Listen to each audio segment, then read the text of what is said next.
छात्रों, अभी हम लोग शास्त्रीय प्रतिष्ठा तृतीय खंड की कक्षा में हैं। भाव कुतूहल पढ़ाने जा रहा हूँ। भाव कुतूहलम के 15वें अध्याय में भावानाम फल विमर्श, भावों के फल विमर्श का भाग चतुर्थ भाग आज का पाठ्यांश है। यावन्तो निधने खेटा निज स्वामी समीक्षिताः तावन्तोऽपि विवाहाः स्युः प्राणिनां कथिता बुद्धे। निज स्वामी समीक्षिता यावन्तः खेटाः निधने अवस्थिताः तावन्तोऽपि विवाहाः प्राणिनां स्युः इति बुधैः कथिताः।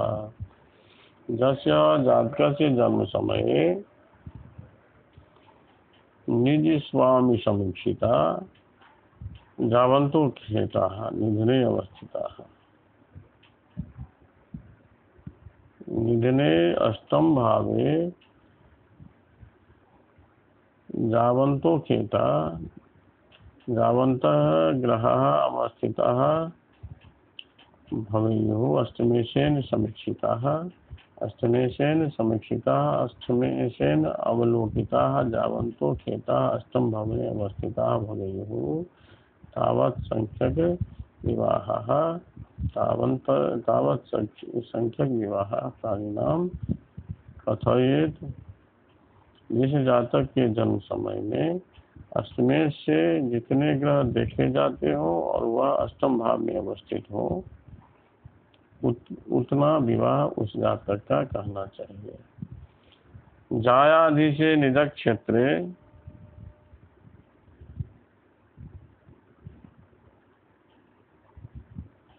जायाधीशे निज क्षेत्रे निजोच्चे कोण कंटके शुभग्रहेर्युते दृष्टे विवाहः सत्वरं भवेत्। शुभग्रहे जुते दृष्टे जायाधीशे निज क्षेत्रे वा निजोच्चे कोण कंटके तदा सत्वरं विवाहः भवेत्। यस्य जातकस्य जन्म समय शुभग्रहे युते शुभग्रहे समन्विते शुभग्रहे अवलोकिते जायाधीशे सप्तमेशे निज क्षेत्रे स्वगृहस्थे अथवा निजोच्चे स्वच्छ रासौ अवस्थितो भूत्वा कोण कंटके त्रिकोण केंद्रे चंद्रभावगते वास्यात् तस्य जातकस्य विवाहः सत्वरं कथयेत्। जिस जातक के जन्म समय में शुभ ग्रहों से युक्त अथवा अवलोकित सप्तमेश अपनी राशि में अथवा उच्च राशिगत होकर के केंद्र अथवा त्रिकोण स्थान में हो, तो ऐसे जातक का विवाह शीघ्र होता है, अर्थात बाल्यावस्था में ही हो जाता है।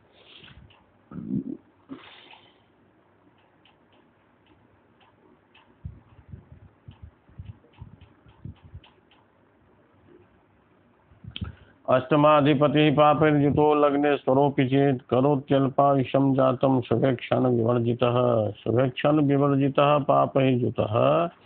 अष्टमाधिपति लग्ने स्वरोपि चेत् तदा जातम् अल्पायुषं करोति। यस्य जातकस्य जन्म समये शुभेक्षण विवर्जितः शुभ ग्रह दृष्टि रहितः पापैर्युतः पापग्रहान्वितः अष्टमेशः लग्नेश्वरः अपि स्यात्। अष्टमेशः लग्नेशः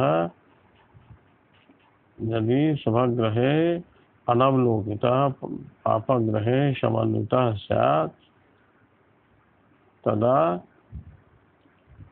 एतादृशः जातकः अल्पायुः भवति। जिस जातक के जन्म समय में लग्नेश और अष्टमेश शुभग्रह से नहीं देखे जाते हो, शुभग्रहों की दृष्टि से रहित हो और पापग्रह से युक्त हो, तो ऐसा जातक अल्पायु होता है।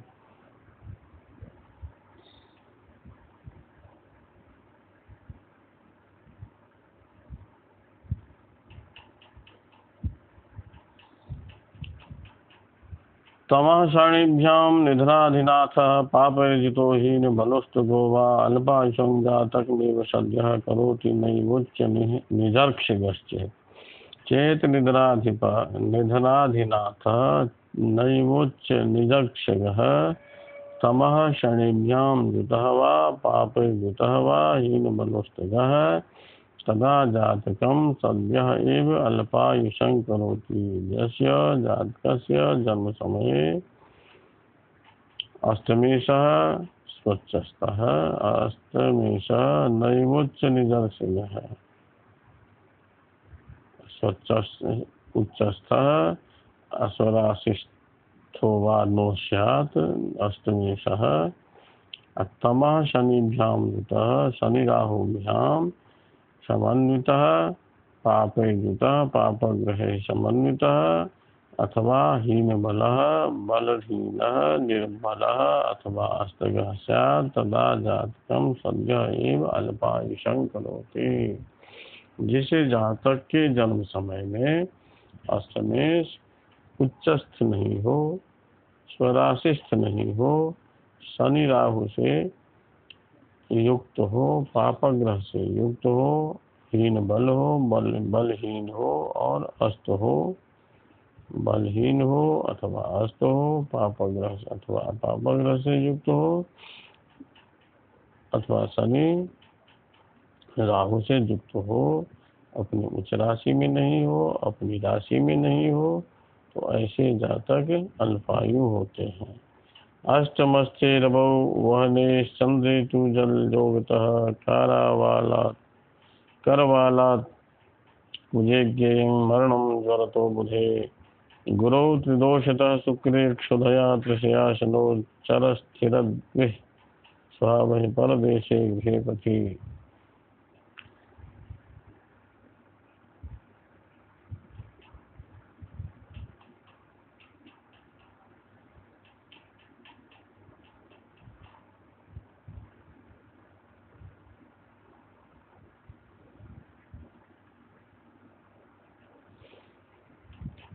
रवौ अष्टमस्थे वहने तु चंद्रे जल योगतः कुजे करबालात् बुधे ज्वरतः गुरौ त्रिदोषतः शुक्रः क्षुधया शनौ तृषया मरणं ज्ञेयं तथैव चरस्थिरस्वभावः परदेशे गृहे पथि मरणं ज्ञेयं। यस्य जातकस्य जन्म समये रविः अष्टम स्थानगतः स्यात् तदा वहनेः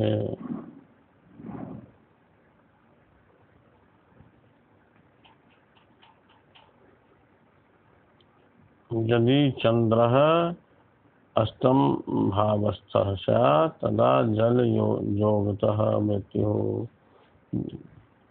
कुजे करबालात् यदि मंगलः अष्टमेशः अथवा अष्टमस्थः स्यात् तदा करबालात् करवाल मतलब तलवार से बुधे बुधा यदि अष्टमस्थः अष्टमेशः वा तदा ज्वरतः गुरुः यदि अष्टमेशः अष्टमस्थः वा स्यात् तदा त्रिदोषः पित्तवात कारणात् मृत्युः भवति जातकस्य। शुक्रः यदि अष्टमेशः अष्टमस्थो वा तदा क्षोधया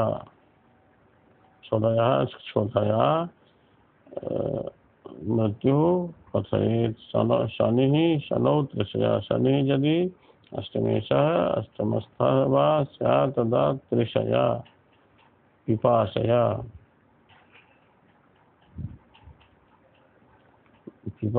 मृत्युः कथयेत् मरणं ज्ञेयम्। तथैव यदि चर स्थिर स्वभावः परदेशे गृहे पथि मरणं वा स्यात्।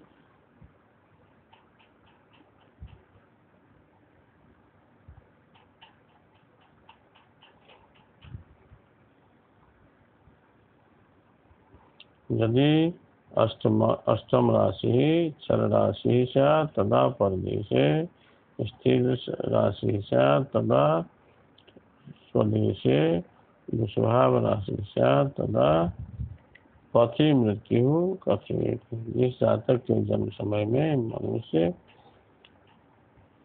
जिस जातक के जन्म समय में सूर्य अष्टम भाव में हो अथवा अष्टमेश हो,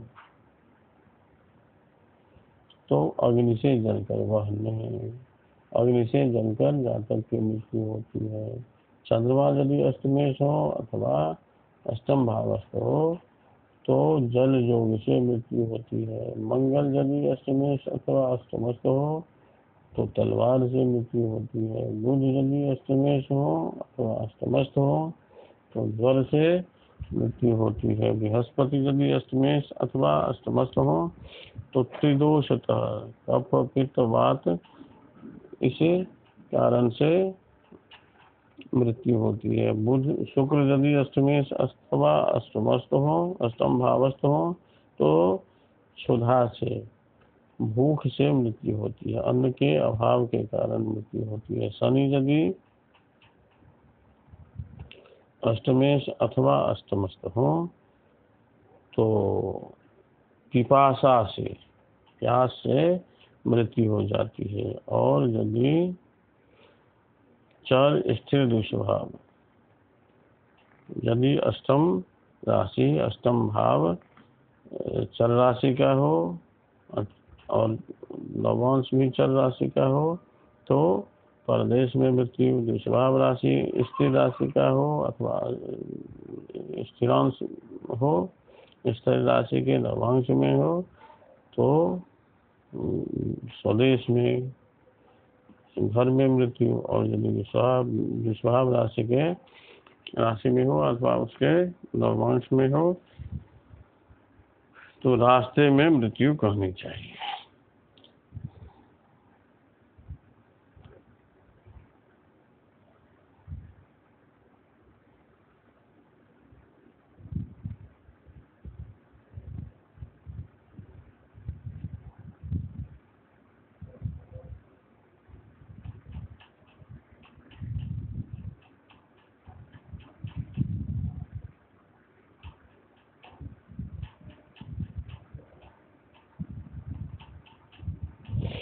केंद्रे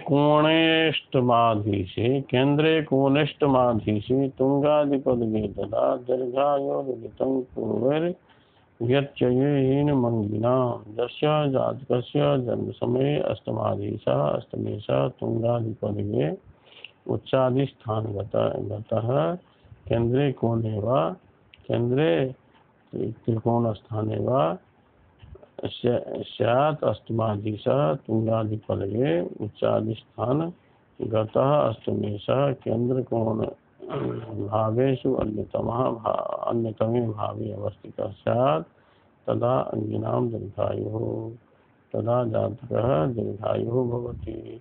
अव्यत्यये विपरीते परिस्थितौ सति हीनायुः बोध्यम। जिस जातक के जन्म समय में अष्टमाधीश अष्टमेश तुंगादिपदगे स्वगृहस्थ अथवा उच्च आदि शुभ स्थान में होकर के केंद्रे कोणे गते, केंद्र प्रथम चतुर्थ सप्तम दशम अथवा पंचम नवम इन भावों में से कहीं किसी भाव में वे अवस्थित हो तो मनुष्य दीर्घायु होता है। तदा अंगिनाम दीर्घायु हो। और इसके विपरीत परिस्थिति होने पर अर्थात नीचस्थ शत्रु गृहस्थ निर्बल आदि होकर के यदि केंद्र अथवा त्रिकोण में हो तो अल्पायु होता है।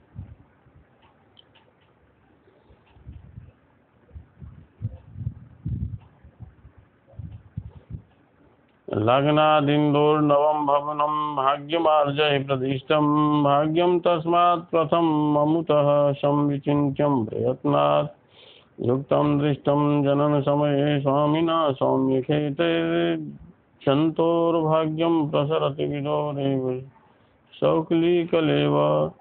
जनन समये लग्नादिन्दोर्नवम भवन भाग्यम आर्जय प्रतिष्ठम तस्मात् प्रथम ममुतः प्रयत्नात् भाग्यम संविचिन्त्यं यदा भाग्यस्थानः स्वामिना सौम्यखेटे च युक्तं दृष्टं तदा विधोरेव शौकिली कलेव जन्तोः भाग्यं प्रसरति।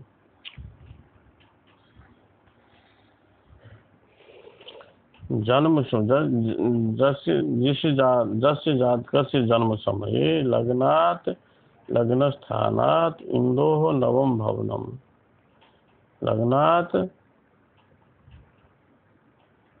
अथवा चंद्रात् चंद्राधिष्ठित स्थानात् नवम भवनम भाग्य भवनम आजय प्रदिष्टम।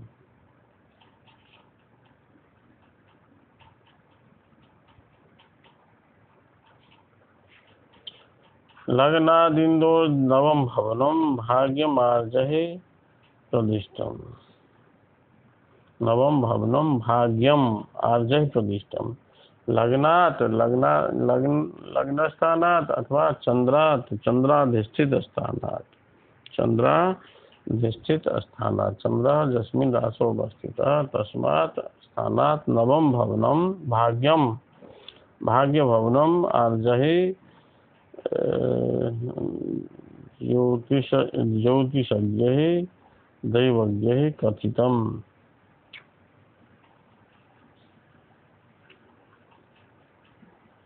तस्मात् प्रथमम् अमुतः संविचिन्त्यं प्रयत्नात्, तस्मात् कारणात् प्रथमं भाग्यभवनं चिन्तयेत्। युक्तं दृष्टं जनन समये स्वामिना सौम्यखेटे जन्तोर्भाग्यं प्रसरति विधोरेश शौकिलीकलेव।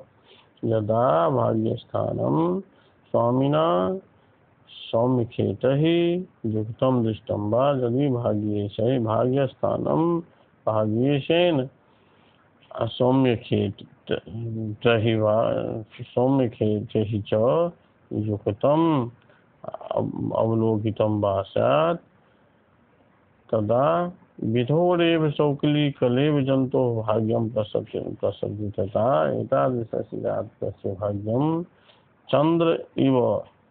चंद्र इव शुक्लम भवति तस्य भाग्यम। अर्थात जिसे के जन्म समय में, किसी जातक के जन्म समय में लग्न से नवम भाव अथवा चंद्रमा से नवम भाव को भाग्य भाव कहा जाता है। जनन समय लग्नादिंदोर नवम भवनम भाग्यम आर्जहि प्रतिष्ठम। जन्म समय में लग्न से अथवा चंद्रमा से नवम भाव को भाग्य भाव कहा जाता है। ऐसा आर्यों का मत है, आर्यों के द्वारा ऐसा कहा गया है। तस्मात् प्रथमम अमुतः प्रयत्नात् भाग्यम संविचिंतन, इसलिए सबसे पहले भाग्य का ही चिंतन करना चाहिए, भाग्य भवन का ही, भाग्य भाव का ही विचार करना चाहिए। यदा भाग्यस्थानम स्वामिना सौम्यखेटैः च, यदि भाग्यस्थान अपने स्वामी से अथवा शुभ ग्रहों से युक्त हो अथवा अवलोकित हो, भाग्यस्थान में भाग्येश हो अथवा शुभ ग्रह हो, तो ऐसी परिस्थिति में जातक का भाग्य चंद्रमा की तरह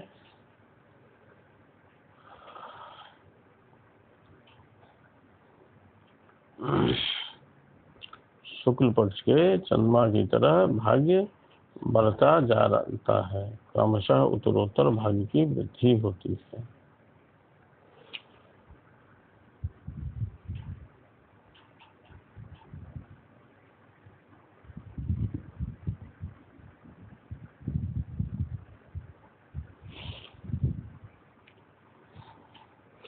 सहोत्थपुत्रांगगतो ग्रहश्चेत् भाग्यं प्रपश्येत्। यदि वा सवेजः हिरण्यमाली खलु भाग्यशाली प्रसूति काले यदि यस्य जन्तोः, यस्य जन्मकाले, यस्य जातकस्य जन्मकाले प्रसूति काले यदि सहोत्थपुत्रांगगतः ग्रहः सवेजः यदि वा भाग्यं प्रपश्येत् तदा जन्तोः हिरण्यमाली खलु भाग्यशाली भवेत्। जिसे जातक के जन्म समय में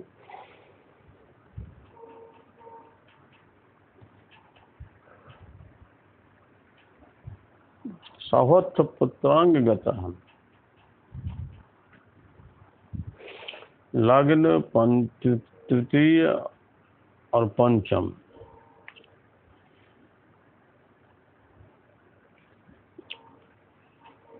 भाव में अवस्थित ग्रह विषविर्जः बलवान हो तथा भाग्यम प्रपश्येत भाग्य स्थान को देखता हो तो जंतो हिरण्यमाली खलु भाग्यशाली हो चुके। अस्मिन् योगे समुत्पन्नः जातकः भाग्यवान भवति। जिस जातक के जन्म समय में लग्न तृतीय पंचम भाव में बैठे हुए ग्रह बलवान हो